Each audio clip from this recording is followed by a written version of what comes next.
Скъпи клиенти, той така започва един наш оглед на автомобил, пътувайки за София, който се прибира от Англия и си хареса автомобил в София. Иска да отидем с него, да го прегледаме и си изкажем мнението, да видим дали е всичко наред по автомобила. Така че ние сега пътуваме да го посрещнем от летището.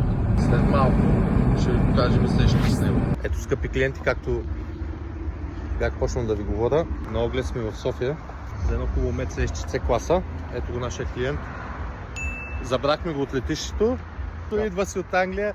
Човека дойде тук, си е харесал един автомобил от една къща в София. Ние го посрещнахме, направихме диагностика на автомобила. Сега даже ще му помогнем и да спазарим по-добра цена. Огледахме основните неща, фанахме някои проблемчета, за които можем да се вържем да бутнат цената.